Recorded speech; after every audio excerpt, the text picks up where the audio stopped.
नमस्कार, जय हिंद, जय भारत दोस्तों। स्वागत है आप सबका एक बार फिर से आपके अपने चैनल स्काई स्पीक्स पर। तो आज हम बात करेंगे सिंह लगन के लिए जून 2022 कैसा रहेगा, आपके लिए कौन सी दशा अंतरदशा क्या फल लेकर के आई है, किस ग्रह की दशा में स्वास्थ्य अच्छा रहेगा, कौन से ग्रह की दशा आपको आर्थिक रूप से लाभ देगी, किस ग्रह की दशा में आपकी पढ़ाई अच्छी होगी, कौन सा ग्रह संतान के लिए बढ़िया है, किस ग्रह की दशा दाम्पत्य के लिए बढ़िया है। तो इन सभी विषयों पर हम बारी बारी से चर्चा करेंगे। इस महीने कौन कौन से विशेष योग बन रहे हैं उसकी भी चर्चा करेंगे, उनका क्या फल मिलेगा, और अंत में हम बात करेंगे उपाय की। तो कहीं भी मत जाइएगा, वीडियो को शुरू से लेकर अंत तक देखिएगा। इसके अलावा यदि आप मुझसे किसी भी प्रकार का निजी ज्योतिषीय परामर्श लेना चाहते हैं तो स्क्रीन पर मेरा व्हाट्सएप नंबर दिया है। आपसे विनम्र निवेदन है, कृपया इस नंबर पर व्हाट्सएप के माध्यम से आप मुझे कंसल्टेशन या फिर परामर्श टाइप करके लिख करके भेज दीजिए। इसके बाद आगे की पूरी प्रक्रिया व जानकारी आपको उत्तर में भेज दी जाएगी। उसके बाद आप चाहें तो अपना अपॉइंटमेंट बुक करवा सकते हैं, शुल्क लागू रहेंगे। या फिर हमारी वेबसाइट है www.skyspeaks.in, आप हमारी वेबसाइट के माध्यम से भी अपना अपॉइंटमेंट बुक करवा सकते हैं। आगे बढ़ते हैं और मैं आपको बता दूं आज का ये गोचर फल लगन पर आधारित है। और यदि आप लगन से देख रहे हैं तो फिर दशा अंतरदशा को मत भूलिएगा, क्योंकि प्रत्येक ग्रह अपनी दशा अंतरदशा में ही अपना फल प्रदान करता है, ये सीधी सी बात है। तो सबसे पहले जान लेते हैं ग्रहों की चाल के बारे में। केतु आपके तृतीय भाव में है, शनि आपके सप्तम भाव में है, कुंभ राशि में। 4 जून को शनि वक्री हो जाएंगे। बृहस्पति और मंगल जो हैं ये आपके मीन राशि में है। मंगल 27 जून को अपनी स्वराशि मेष राशि में प्रवेश करेंगे। शुक्र राहु मेष राशि में ही होंगे इस महीने के शुरुआत में, और शुक्र 18 जून को चले जाएंगे वृषभ राशि में अपनी स्वराशि में। सूर्य बुध भी इसी तरह इस महीने के शुरुआत में दशम भाव में होंगे वृषभ राशि में। सूर्य 15 जून को मिथुन राशि लाभ स्थान में चले जाएंगे। तो सबसे पहले हम बात करते हैं आपके लग्नेश की, लगन के स्वामी सूर्य की, कि जिनको भी इस समय सिंह लगन के जातकों को सूर्य की दशा अंतरदशा चल रही है तो सूर्य उनको कैसा और क्या फल प्रदान करेंगे। सूर्य 1 जून को रोहिणी यानी चंद्रमा के नक्षत्र में होंगे। चंद्रमा आपके द्वादशेष हैं, द्वादश भाव के स्वामी हैं। तो जाहिर सी बात है स्वास्थ्य हानि, धन हानि, अचानक खर्च बड़े होंगे, खर्चों में वृद्धि होगी, निवेश बढ़ेगा। हाँ, विदेशी व्यापार जिनका है वो बढ़िया रहेगा, विदेशी संबंध मजबूत होंगे, विदेशी व्यापार अच्छा चलेगा। लेकिन स्वास्थ्य आदि के दृष्टिकोण से ये शुभ नहीं है। द्वादशेष के नक्षत्र में सूर्य का जाना, और इसके अलावा शनि राहु की दृष्टि भी है सिंह राशि सिंह लगन के ऊपर, तो स्वास्थ्य का ध्यान रखना पड़ेगा। इसके बाद 8 जून को सूर्य चले जाएंगे मृगशिर मंगल के नक्षत्र में। मंगल चौथे और नवम भाव के स्वामी लेकिन अष्टम भाव में है।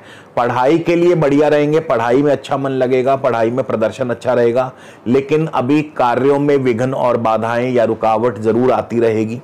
इसके बाद 22 जून को सूर्य आर्द्रा यानी राहु के नक्षत्र में होंगे। राहु नवम भाव में है, नवम भाव इंपोर्ट एक्सपोर्ट का है, इंपोर्ट एक्सपोर्ट का कारोबार अच्छा चलेगा, ट्रैवल एंड टूरिज्म का कारोबार। वैसे भी जून के महीने में छुट्टियां होती हैं तो ट्रैवल एंड टूरिज्म बढ़ ही जाता है, इसमें कोई दो राय नहीं। लेकिन अन्य कारोबार में उतनी बढ़िया सफलता नहीं होगी, और कारोबार में एक्सपेंशन या परिवर्तन भी दिखाई दे रहा है। तो सूर्य की दशा अंतरदशा कुछ इस प्रकार से फल दे सकती है। केतु की बात करें, केतु आपके तृतीय भाव में है, तो जिनको भी सिंह लगन के जातकों को इस समय केतु की दशा अंतरदशा चल रही है उन्हें थोड़ा सा सावधान रहना चाहिए, क्योंकि केतु तृतीय भाव में है, शुक्र की राशि में है। नो डाउट शुक्र भी तृतीयेश होकर दशमेश होकर नवम भाव में है, भाग्य भाव में है, लंबी दूरी की यात्राएं करवा सकते हैं। इसके अलावा कारोबार भी ठीक ठाक चलेगा। लेकिन केतु इस समय विशाखा यानी गुरु के नक्षत्र में, और गुरु अष्टमेश होकर अष्टम भाव में ही बैठे हैं। तो यहाँ पे आपके मार्ग में रुकावटें भी आती हैं, धन हानि, स्वास्थ्य हानि, सरकार की ओर से कोई ना कोई जुर्माना, या फिर राजदंड या जेल यात्रा। खास करके जो लोग गलत कार्यों से जुड़े हैं या जो लोग अनैतिक कार्यों से जुड़े हैं, तो उनके लिए ये समय जो है बढ़िया नहीं है और कारोबारी स्थिति भी कुछ खास बढ़िया नहीं रहेगी। शनि की दशा अंतरदशा कैसी रहेगी सिंह लगन के जातकों को? तो जिनको भी इस समय शनि की दशा अंतरदशा चल रही है, शनि सप्तम भाव में अपनी स्वराशि में है, 4 जून को वक्री होंगे, लेकिन शनि धनिष्ठा मंगल के नक्षत्र में है। मंगल चौथे और नवम भाव के स्वामी हैं और लेकिन अष्टम भाव में है। तो पढ़ाई के लिए प्रदर्शन ठीक रहेगा, लेकिन अन्य कामों में, जमीन जायदाद के कार्यों में रुकावट आ सकती है। जमीन जायदाद का कार्य थोड़ा ढीला पड़ सकता है, या फिर इसके अलावा अष्टम भाव में मंगल चोट आदि, दुर्घटना, सर्जरी ऐसी संभावनाएं बढ़ा देते हैं। धन हानि भी करते हैं, वाद विवाद भी किसी से हो सकता है। तो इन चीज़ों से आपको थोड़ा दूर रहना होगा। 4 जून को वैसे भी शनि वक्री हो रहे हैं, तो कार्यों में थोड़ा विलंब तो पैदा करते ही हैं। गुरु की दशा अंतरदशा कैसी रहेगी? जिनको भी सिंह लगन के जातकों को गुरु की दशा अंतरदशा चल रही है, तो गुरु भी शनि के ही नक्षत्र में है, उत्तरा भाद्रपद नक्षत्र में। गुरु स्वयं अष्टम भाव में है और शनि के नक्षत्र में है। 4 जून को शनि वक्र हो जाएंगे, तो ना तो दाम्पत्य के लिए बढ़िया है, दाम्पत्य में कड़वाहट पैदा करते हैं, आपस में तालमेल की कमी, अनबन करवा सकते हैं और वैवाहिक कार्यों में बाधा डाल सकते हैं। इसके अलावा स्वास्थ्य की हानि करते हैं, व्यर्थ के वाद विवाद में आपको फंसाते हैं। तो बृहस्पति की दशा अंतरदशा भी आपके लिए फिलहाल शुभ नहीं है। मंगल की बात कर ले, मंगल कैसा फल देंगे? मंगल भी अष्टम भाव में है। मंगल चतुर्थेश हैं, चौथे और 9वें भाव के स्वामी हैं। 1 जून को मंगल भी उत्तरा भाद्रपद शनि के ही नक्षत्र में होंगे और जैसा कि मैं बता चुका हूं कि शनि जो है 4 जून से वक्री हो जाएंगे, तो दाम्पत्य के लिए भी बढ़िया नहीं है। लेकिन यहाँ पे मंगल की दशा अंतरदशा में ज्यादा चिंता नहीं, क्योंकि मंगल 8 जून को ही रेवती नक्षत्र में चले जाएंगे, बुध के नक्षत्र में। और मंगल रेवती नक्षत्र, बुध के नक्षत्र में बहुत ही शुभ फल प्रदान करेंगे, क्योंकि धनेश और लाभेश बुध जो है दशम भाव में है। तो कारोबार भी बढ़िया चलेगा, आर्थिक समृद्धि भी प्रदान करते हैं, मान सम्मान पद प्रतिष्ठा की भी वृद्धि होगी। यानी कि मंगल 8 जून से बहुत ही शुभ फल देंगे। इसके बाद 27 जून को मंगल अश्वनी यानी केतु के नक्षत्र में होंगे और केतु जो है आपके तृतीय भाव में है, तो केतु का फल कुछ ठीक नहीं है, जैसा कि मैंने बताया।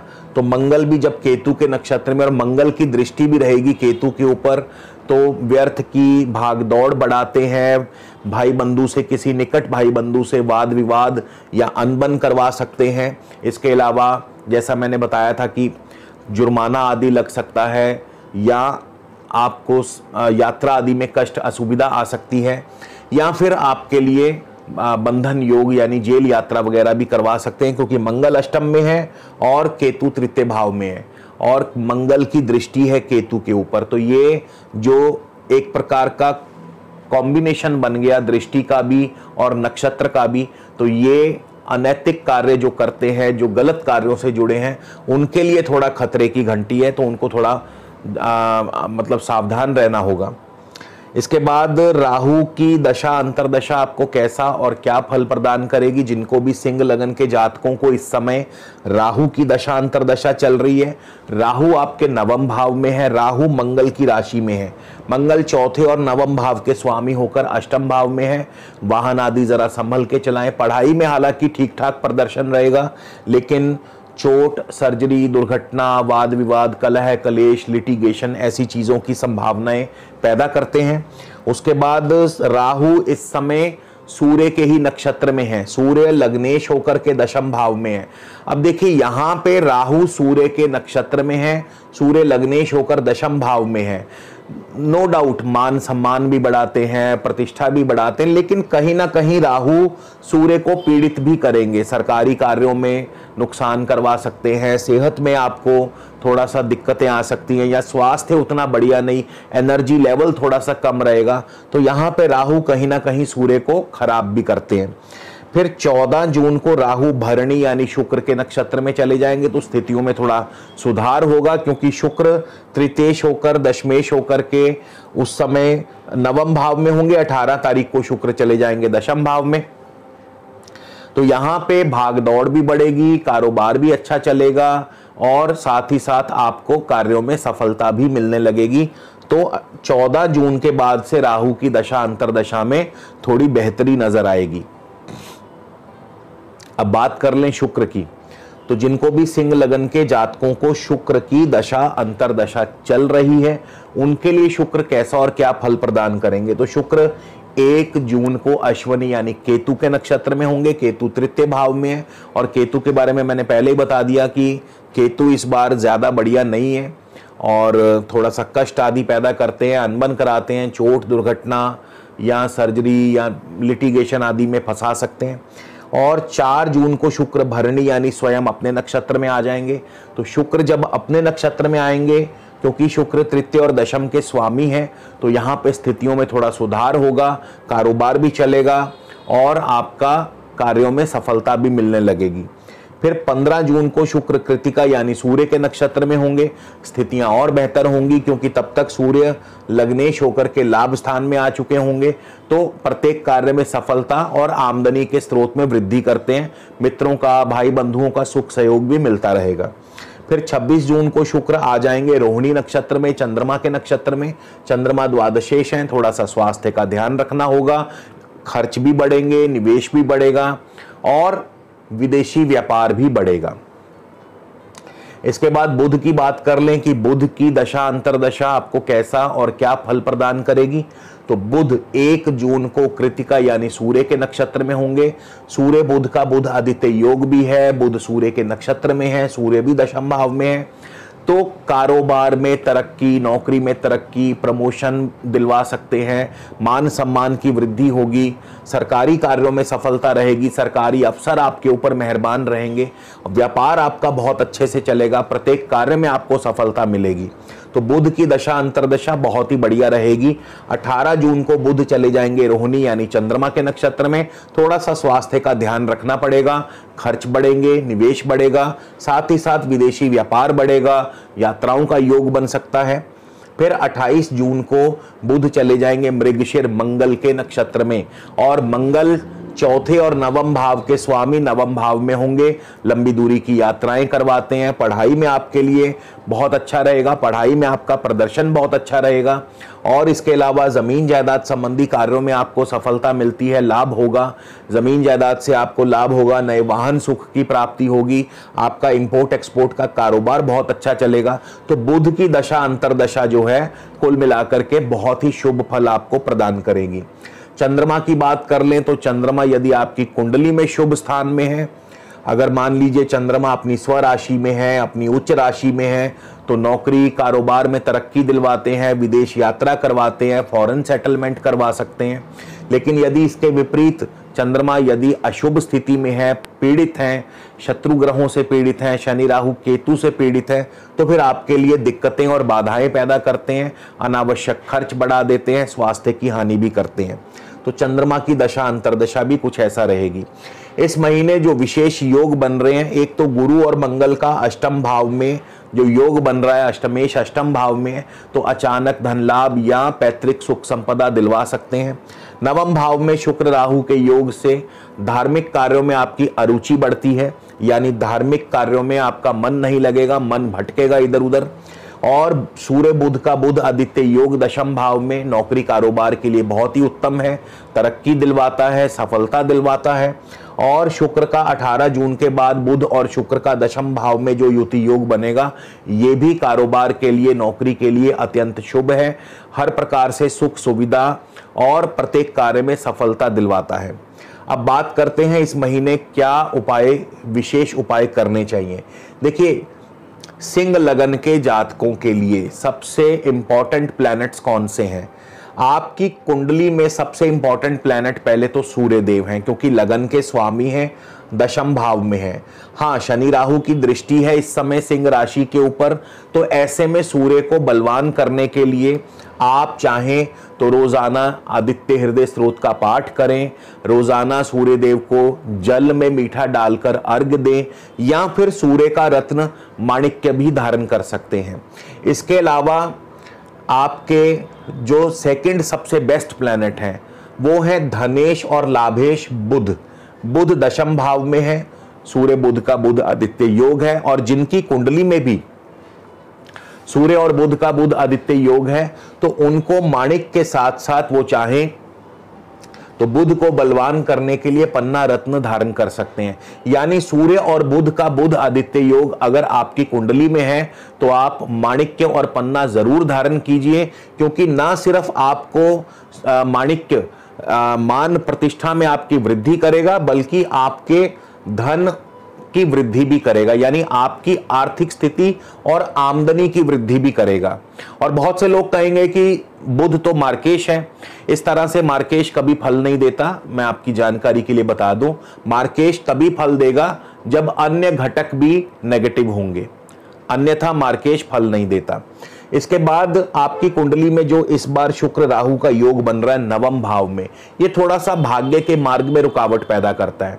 आपका धार्मिक कार्यों में या धर्म से आपको थोड़ा विमुख करता है, आपका मन भटकाता है, गलत सलत कार्यों में आपका मन जाता है।